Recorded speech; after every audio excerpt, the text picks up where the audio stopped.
good. So thanks again for joining me. I'd like to just review what we're going to talk about today. We're going to talk about the history and geography of the region. Because one thing about Italy is that the food, as I think a lot of you already know, the food is such an integral part to the culture. I think in ways that maybe aren't necessarily as much for us unless you're talking about some very specific specialties. But food is definitely a binding tie in Italy, and I think it's a reason why so many of us like to go there, because we want to eat the food. It's fantastic, and they take so much pride, so much care, and the food really represents their history and culture also. The food kind of tells a story in a way.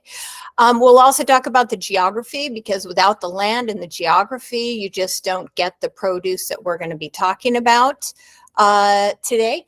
And we're also going to then move into focusing just on kind of what Italians or chefs will often call kind of the prime materials, meaning the rice or the grapes or the truffles, which we'll talk about today, and then get into the local specialties, some that will probably surprise you. I think they surprised me when I was first introduced to them, but I'll tell you the story and the history behind those particular specialties as well.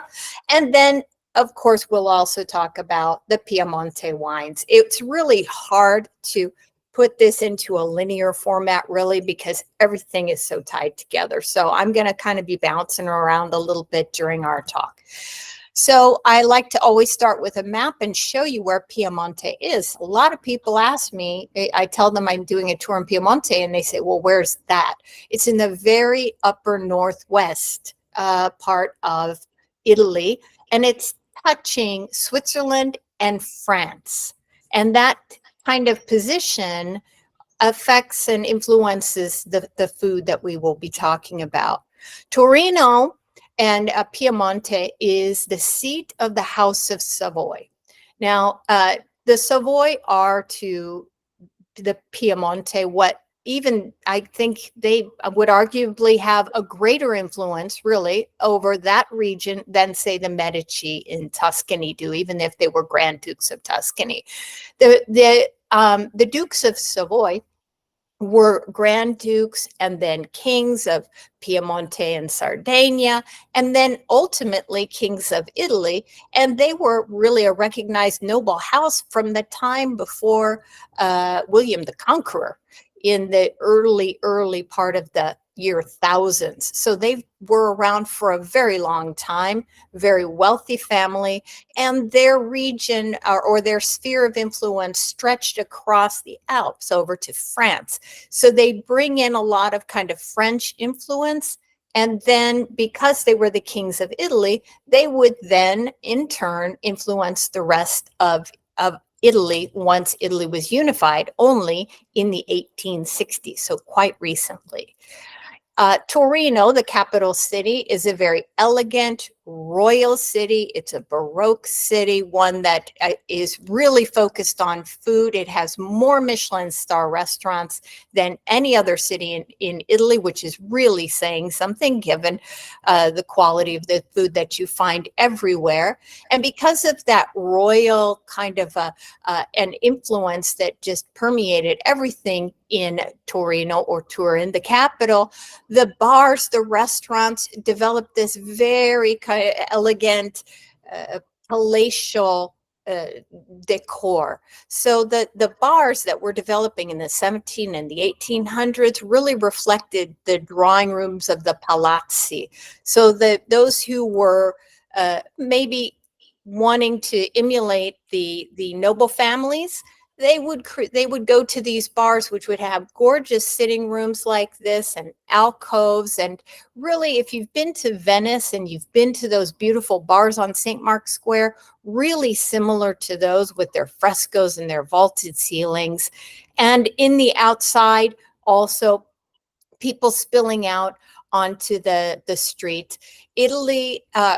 Torino is the home of so many favorite kind of brands or labels that you might be familiar with. And one of those is Lavazza coffee. Torino you're never going to be very far from a great elegant bar. There's me having one of these wonderful cappuccino, but they're also served usually with chocolate, little piece of chocolate like that. I'll get to that shortly. And very elegant pastries. Again, elegant city, that's the way I would describe it, and really influenced because of the royal family. Now, one of the important influences that the House of Savoy had on the cuisine of Italy and also of this region is they were the first ones to import chocolate. So in the 1500s, they were the first ones to bring chocolate to the peninsula of Italy from the kings of Spain. And it was really drunk, as many of you may know, as like a hot chocolate. It was drunk as an elixir. It was seen to have positive benefits. I mean, I think all of us can agree that chocolate has positive benefits, but it was drinking chocolate primarily. And this is reflected even today in a specialty that you won't find anywhere else in Italy called biccherine. Biccherine literally means the little glass, and it's layered drink that has hot chocolate, coffee on the bottom, then hot chocolate, and then cream on the top. And that spoon is there. I don't know why, probably for the end, just to take the whipping cream out, really, because you don't mix it. You just drink it in those layers. So it's cooler and then warmer and then the hottest at the very bottom. Now, another thing that this noble family brought into the culture that has permeated Italy and the world is the kind of aperitivo or the bar culture, but bar in a very elegant way. One of the inventions of the area or innovations is vermouth. And vermouth is something that is drunk, can be just drunk straight with ice cubes, a little bit of lemon, or adding some soda. But it also obviously is added to many, many different types of aperitivi. So Torino could arguably lay claim to developing the first aperitivo or kind of cocktail culture, and you will find bars all over Turin. Here you can see that there are many, many, many different types of vermouth, which is a white wine that is infused with different types of aromatic herbs, and obviously the recipe is closely guarded secrets. But in Torino, you will find many, many different types of vermouth. Now, something that is a modern kind of cultural innovation of the region is the slow food movement. Now, these young ladies here do not look royal or regal, but they are leading the charge now in kind of taking back or focusing on the traditions of the past and also on biodiversity. Slow food grew out as a reaction to really McDonald's. When McDonald's established a restaurant for the first time at the Spanish Steps in Rome, an Italian from Torino pushed back and started, instead of fast food, slow food. And so you will actually find slow food globally, but it's really focused on sustainability, on biodiversity, and on the traditions of the area and the types of food that are specific to that region. So the slow food movement is one that started in Piemonte, and an outgrowth of that is the University of Gastronomic Sciences. It's the only one in the world. There's certainly food science at major universities, but this is the University of Gastronomic Sciences. And what they're trying to do, and they have bachelor's degrees, master's degrees, even a doctorate, they try to develop gastronomes and people who are interested in all things culinary and agricultural, and they're trying to, again, develop sustainable practices, biodiversity, and teaching all different types of the food production methodology, from cooking to sorting and shipping and growing, everything to do with agronomy. And how do we bring in the history again? This is this university is actually located in a palace that was built in the 1830s by, yes, the kings or the dukes of the House of Savoy.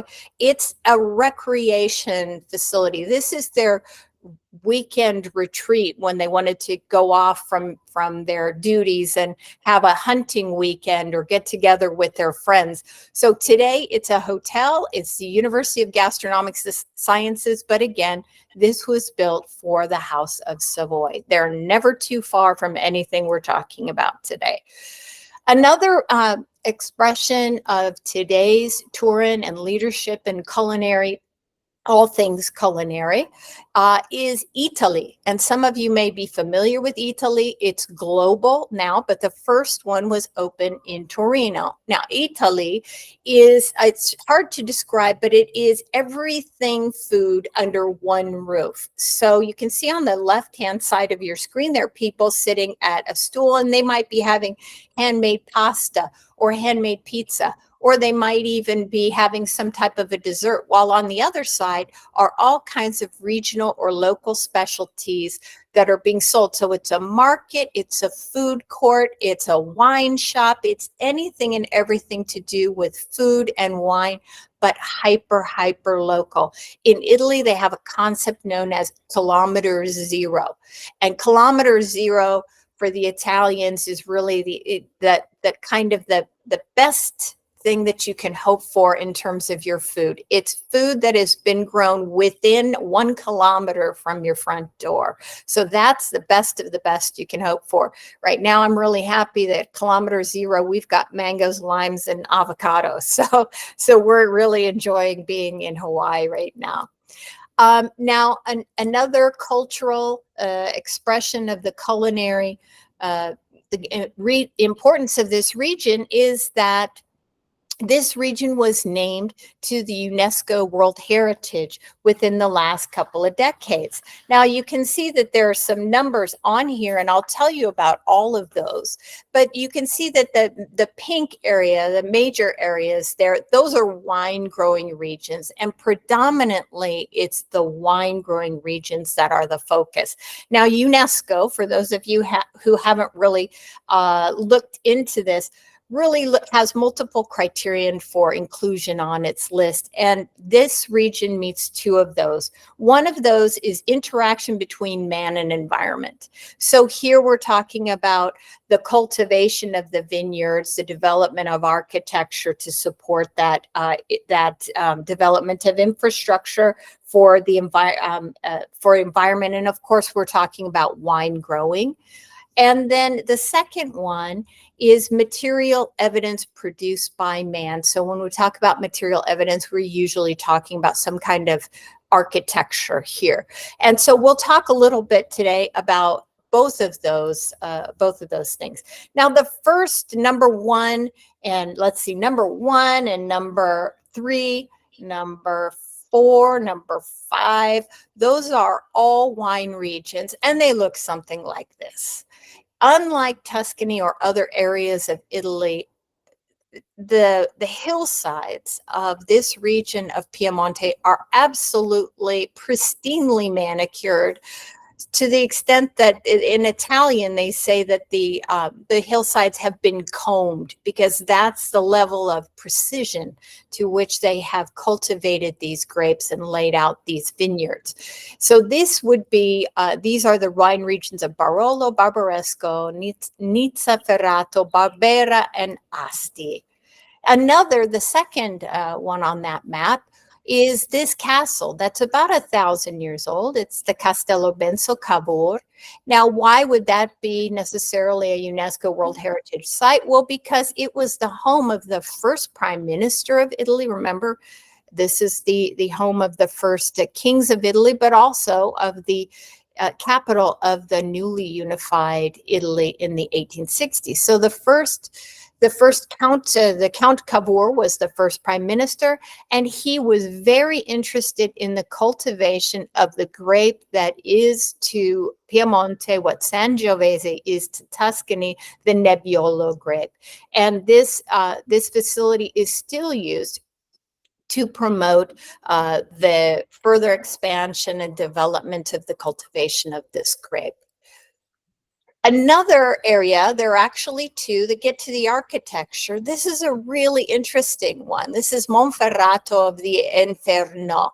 And this is actually, these are wine storage areas that have been dug under regular people's houses. These are not big palaces or anything like that. These are not wine cellars on grand estates. These are dug underneath people's houses in limestone. Further in the south, we often see caves dug like this out of tufa, but this has been dug out of limestone because nearby there was a quarry, and they had very highly skilled quarrymen.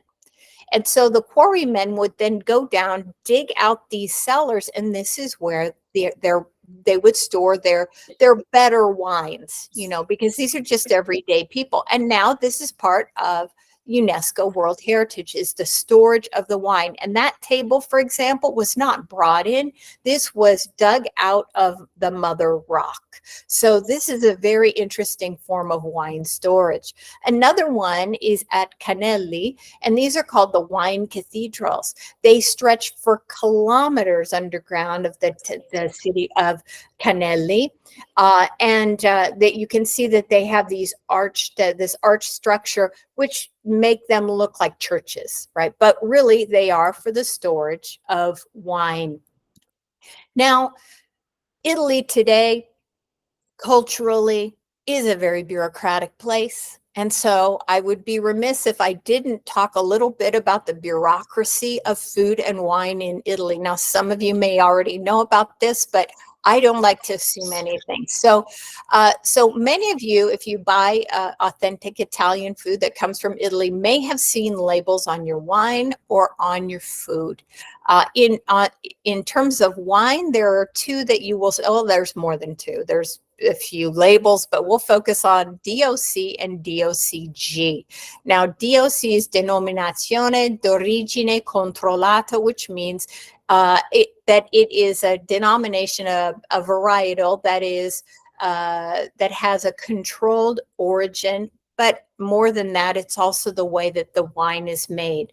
DOCG is just adding guaranteed on the end of that. Now, what does this mean? Does it mean that the wine that you've bought that has the label that says DOC or DOCG is good? No, not necessarily. DOC controls, really, it's about quality control, and it's about authenticity. So what they're focusing on are the grapes. Are they indigenous to the area? Are they historically part of the recipe of making that wine? Is this wine meeting the standards of the traditional way of making wine in that particular location? DOCG only allows that the grapes be that they only come and are indigenous from that area. So a DOCG designation is very special because there are only a few varietals in Italy that can actually meet all of these requirements in terms of the grapes that they use. Now, in terms of food, you may have seen DOP or IGP. Now, DOP, you can see there, Denominazione d'Origine Protetta, means denomination of origin that's protected. So this is the food version of what I just talked about in terms of wine. Now, when I get into talking about the foods and the wines here, more specifically in just a minute, I will be referring to DOC, DOCG, DOP. And DOP is a designation for Italians that means tradition, it means quality, it means adherence to traditional recipes and practices in farming. And so if a product is DOP, that is the area which is most typical, most historic for producing that particular item, whatever it is. So now moving from culture into geography, we can't ever we're talking about cuisine, food production, wine production. You can't get too far away from the land. And Piemonte, which means at the foot of the Alps, literally, Piemonte is surrounded by mountains, some of those the Alps. And you can see the rolling hills in the foreground there of the wine region. But beyond it, you can see a plain there, and that's the Po Plain. All of the Po Plain and the proximity to the Alps really have a great influence on the food and wine of Piemonte. So let's look at a map. I like to use maps a lot. And so this is a kind of topographical map of Piemonte. And you can see it's ringed by mountains all the way around.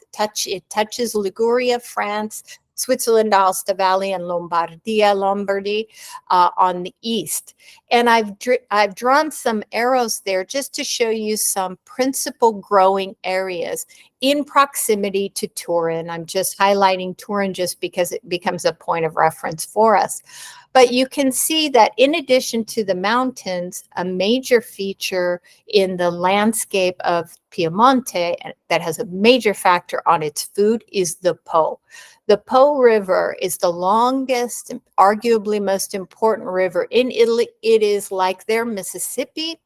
And in that Po Plain is some of the most fertile, valuable agricultural land in all of Italy. So if you take runoff that goes into streams from the Alps and then combine it with a fertile plain of the Po, which has distributed these minerals that wash down from the Alps, this lends itself to being a fantastic growing region for all types of agriculture, not all types, but many types of agricultural products. Now, one of those agricultural products, which is probably, I'm just leading with the big one, is the white truffles from Alba. Now, the truffles, if you're not familiar with them, are like a mushroom. Except they grow underground and they grow on mycelia, and there are these spores underground, and they have kind of a symbiotic relationship with different types of trees. So they can only grow in certain areas and with the roots of certain trees. Now, black truffles, there are multiple types of black truffles, and these can be cultivated. So there are actually farms where they plant a tree, like orchards, they plant trees, and then they can farm the truffles below. So it's not that they're creating truffles in a lab, they're just farming them as if you would to peaches or apples or something like that. But white truffles have never been successfully cultivated. So they are out in the woods and hunted with dogs. Now, here you can see, I just grabbed this from the web last week, what last year's going rate was for white truffles. And you can see 1 pound was $7,179. Now, of course, this is a market item, and a pound of truffles would be, I can't even imagine ever, unless you're a big restaurant, how would you even use a pound of truffles? But the truffle that I was doing a little studying for this talk and watching Stanley Tucci once again. If you haven't watched that, absolutely watch it. Stanley Tucci, Searching for Italy. The truffle that he cited as the most expensive truffle ever sold was $114,000 for 2 pounds. So incredible amounts of money are spent on these truffles. Now, they are searched for using dogs and their partner, usually men. And in Italy, they don't allow pigs. You might have heard of pigs being used in France. When I talk to Italians who hunt truffles, they just kind of shake their heads like, why would you even ever want to hunt with a pig? How do you train them? Would you want to reach into a pig's mouth for anything? And they also eat the truffles. They're more likely to eat the truffles. Now, dogs do too, but the dogs are usually much more interested in the little treat that the man will have in his pocket there. And truffles have a very specific season. Truffles rely on quite a bit of water. So if you have a dry, hot summer, you're not going to be producing many truffles. And for Piemonte, the truffle season is late October through December. That's when is the time of the white truffles. Now, those white truffles are then taken to Alba, which is this town here, to the truffle market, and that's where they are auctioned off to restaurants around the world and then shipped off to wherever they go. Now, when you order your truffles in a nice restaurant in Piemonte somewhere, what they will typically do is bring a scale to your table, weigh the truffle, let you see it, and then they'll shave off some truffle on the dish, and then they'll weigh it again, and you will pay by weight, obviously, because these are so very expensive. And I've got a picture here of one of the best ways to eat truffle, which is on eggs, oftentimes scrambled eggs. One thing about truffles, you don't want to cook with them. Their flavor is much too delicate, wouldn't hold up to sauteing in a pan. So typically the pasta or whatever dish is cooked, and then the truffles are shaved on top. Now, another prime ingredient in Piemonte is arborio rice. This is the rice that you use to make risotto. And we often don't think about rice being a major product of Italy, but this region of Piemonte and also some of the regions to the east, they produce 80% of the arborio rice that is used or that is produced in all of Italy. So they've been using this type of rice paddy agriculture for at least 500 years.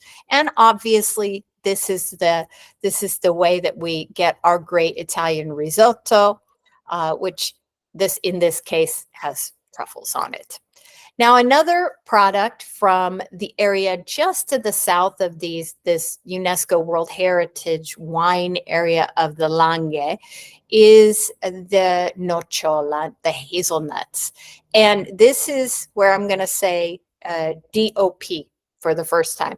So DOP, there's a DOP area for rice in Piemonte. There's a DOP area for the hazelnut. And the hazelnuts were used in the past just as walnuts were used. They were used for cooking for oil, because before the time when you could easily get over the mountains to Liguria, where they actually produce olive oil, they would produce oil from the hazelnut. But today, this area is really known for their beautifully shaped, very creamy, very flavorful hazelnuts. And hazelnuts lend themselves very well to blending with chocolate. And because that House of Savoy, those Dukes of Savoy brought in chocolate, they also had in their backyard all of these wonderful hazelnut trees, and they blended the two together to make a flavor called gianduiotta. Gianduiotti are the little chocolates here.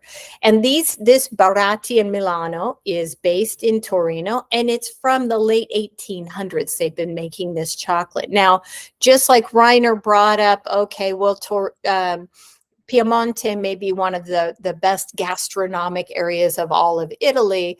And I said, well, them's kind of fighting words with other regions. Chocolate is another bone of contention between Piemonte and other areas like Switzerland, because they claim that in Piemonte they created the first, or came up with the first recipe for solid chocolate. So if you like chocolate, if you like to eat chocolate as opposed to drinking it, it historically, according to the Piemontese, came from that region. So another thing that comes from that region that maybe is a little bit more familiar to many of us, especially around Christmas, is the Ferrero Rocher. Now, Ferrero is the name of a family from Piemonte. It's also the name of the richest man in Italy, which is interesting. It's a chocolate maker. It's a candy maker.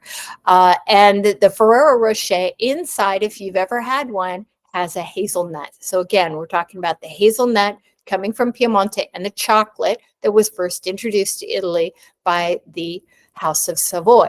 Now, a couple of other things are a little bit, lower yeah, I don't know, lower brow or more commonly found that you might not have associated with Piemonte is Nutella. This is again Ferrero Rocher, and it's again chocolate and hazelnut, but also Tic Tac. Most people don't know that. And you can see, I looked on their website, they even are using a special mint from Piemonte. So there's another use of local ingredients. Now, a cheese that's a favorite of mine, my husband hates it because he doesn't like blue cheese, but a wonderful blue cheese, if you've never tried it, there are two types. And this is, again, a DOP. And there are DOP regions both in Piemonte and also in neighboring Lombardy, where Milan is Gorgonzola. And they have two types, dolce, which means sweet, and picante, which means spicy. The dolce is this one that you're seeing in the image. It's soft, spread it on some bread, drink it with, or have it with a really nice sweet wine, which sounds strange, but it's really actually very good. If anybody wants to know about that, please email me. I'm happy to talk to you about it. And here is the picante. And on this wrapper, this is a good teaching moment here. On the wrapper on the left there, you can actually see it says DOP because it comes from a very specific area in Piemonte. And this is the more aged, harder. You may have seen this. This is a lot easier to find here in the US than the Dolce. Now, finally, moving to wine. I know you've probably signed on for this talk to hear about wine. Well, we're finally getting there. And this is a wine map of Piemonte. Now you can see that the wine regions are really covering almost half, I think, of the area, at least that isn't in the Alps proper. But we're going to focus mostly on the blue and the purplish areas down towards the south, because that's the region that produces the most famous wines of Piemonte.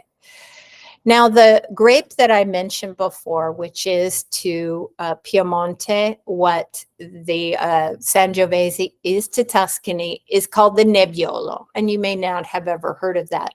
And part of that has to do with the very recent kind of coming onto the scene of wines from this area. So a lot of people haven't heard of Piemontese wines, and they're just starting to get recognition.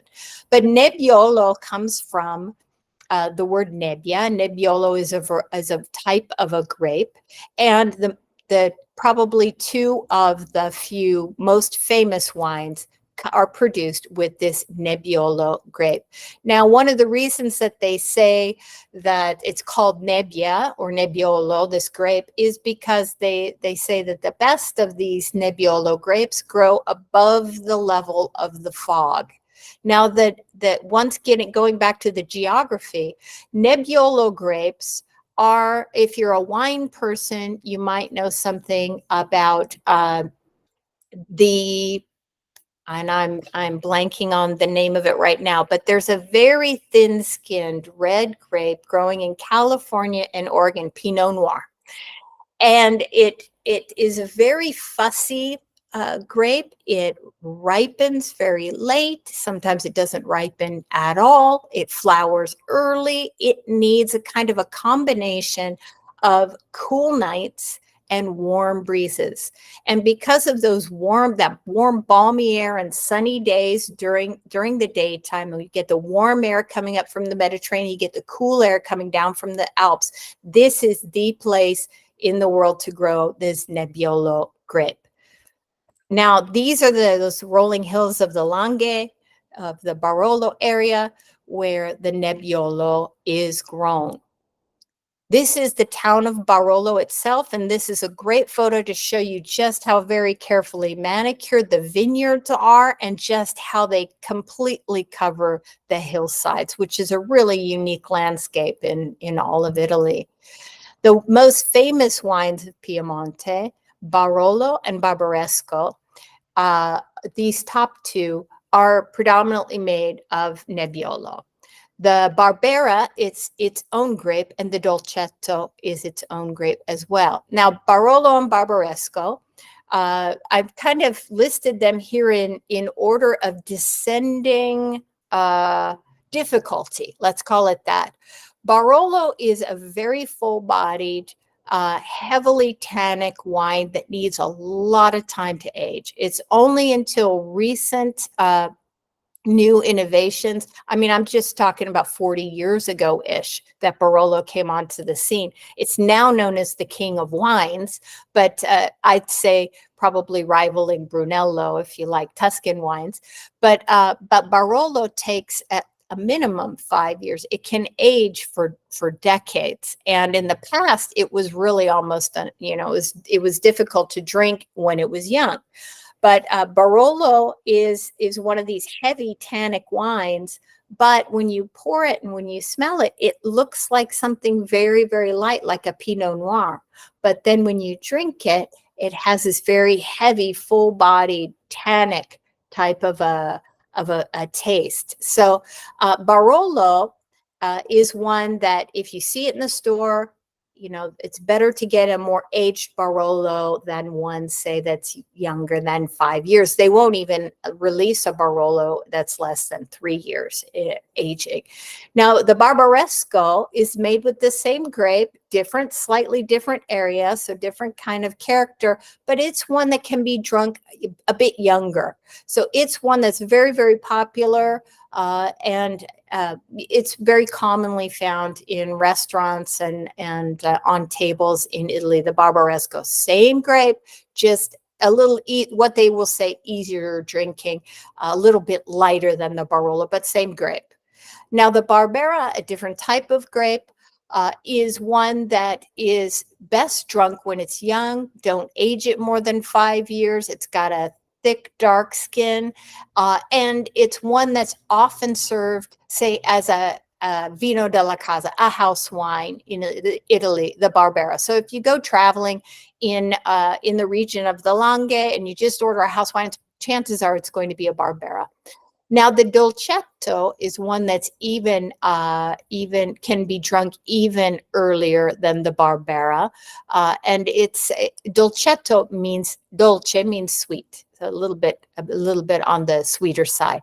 Now, the Moscato going to really sweet and moving now into the whites, all of the above. When people think about Piemonte wines, they are thinking about reds typically, but Moscato and a spumante from Asti are both made from the Moscato grape. That is a white wine variety. And Moscato is typically a bit sweeter, and spumante is a sparkling wine. Now, moving into foods and specialties, now that we've talked about wines and prime materials, now a lot of you may have heard or seen grissini, even at local pizza places or Italian places. They're the thin breadsticks, but their root is in Piemonte. Again, with the court of the House of Savoy, a young duke, he had a stomach ailment and he couldn't eat anything. And so one of the chefs there made this long breadstick for him, and he enjoyed it so much that, of course, that it became popular throughout the region. But grissini in Italy and in Piemonte in particular can be much different than what we know here in the U.S. in the little package at the restaurant. A grissini can be the width of a table. I mean, they can be the length of a table. They can also have lots of different types of seasonings on them like this, and they're made at home to go with meals, but they're basically at heart a little thin breadstick. Now, here's where we start to get into the very interesting and unusual of Italian cuisine, and this is called bagna cauda.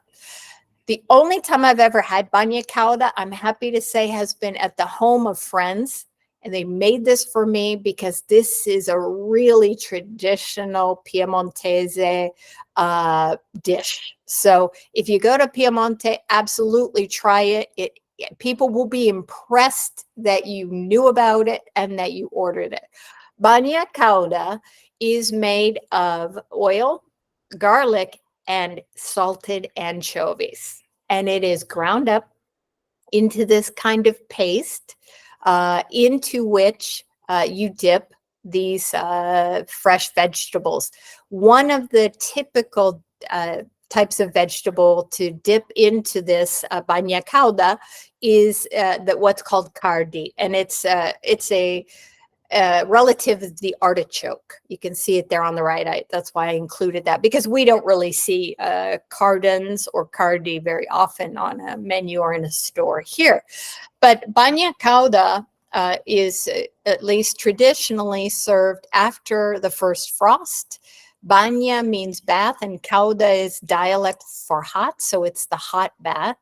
And it has a history. I mean, you think, okay, Piemonte is landlocked. Why on earth would anchovies be a thing here? Because anchovies obviously are from the sea.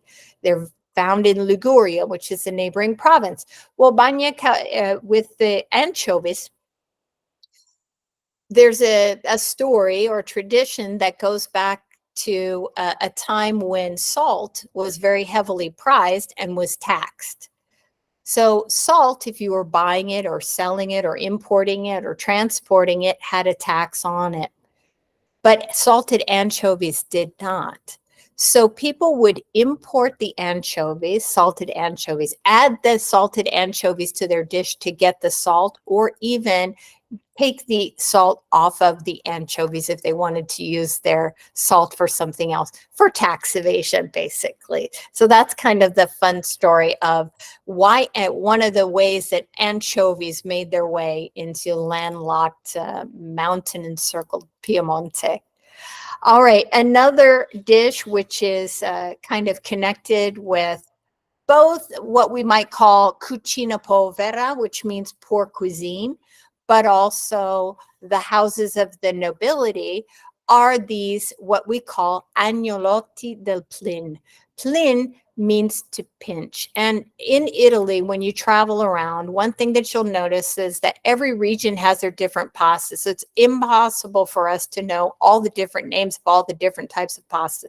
So many different types and widths of spaghetti, or in this case, this is like a ravioli. And what the plin means to pinch. But inside the filling there is something that's unique about agnolotti del plin, is that it is always filled with meat. And the reason being that the wealthy court of the House of of Savoy would often have these wonderful banquets, and they would eat a lot of meat. There would be leftover meat. And so the leftover meat was then taken and made into this little pasta for probably the working staff. Or you could also say that people, if they made a Sunday roast, they would then take their leftover little bits of the roast and put it into the pasta the next day. You just don't waste anything. You know, food was very, very expensive. So this is this is before you saw agnolotti del plin in their very nice rows, which is exactly what you would see if you walked by a shop in Turin. But here we also see agnolotti del plin as it would be served to you on a plate in one way with butter, Parmesan, and sage. Very nice. And yes, just lovely. Now, here's one that had Reiner salivating when I was talking about this talk with him the other day. This is tajarin pasta. And this is, once again, another variation on a theme. This is long, skinny pasta, kind of like a spaghetti. But the difference being, this is, regal royal Piemonte. So they are not skimping on the ingredients. To make this tajarin pasta takes 30 to 40 egg yolks per kilo, of flour. So very rich, very expensive. And when you have noodles like that, all you need really is porcini mushrooms, some Parmesan cheese, and a little truffle butter, and there you go. So here's another strange one for you. Vitello tonato. This is another one that when my Piemontese friend said, "Oh, try this," it sounded very strange. Now, vitello is veal, tonato is tuna. So this is veal slices with a kind of creamy tuna sauce with capers. I know it sounds very strange, but it's actually really, really good. So you should try that next time or when you go to Piemonte, or if you go to a restaurant and they happen to serve some Piemontese dishes, really try the vitello tonato. It's very interesting. So I want to thank everybody. That's the end of my list of specialties. Of course, I could go on and on and on, but it's dinner time in some places where some of you are. It's getting to almost be aperitivo time here in Hawaii. I want to thank you for joining me for our talk. And if I've whetted your appetite and made you excited about trying some of these amazing foods in Piemonte, there are still some seats available for my tour in Piemonte this fall, starting October 26th. And I have released a new tour of Piemonte in 2025 as well, if this October is just a little too soon for you. So thanks. Grazie, everyone. Here is my website and my email address. If you have questions about anything I talked about, if you just want to touch base and say hi, or if you have questions about my tour, please feel free to email me.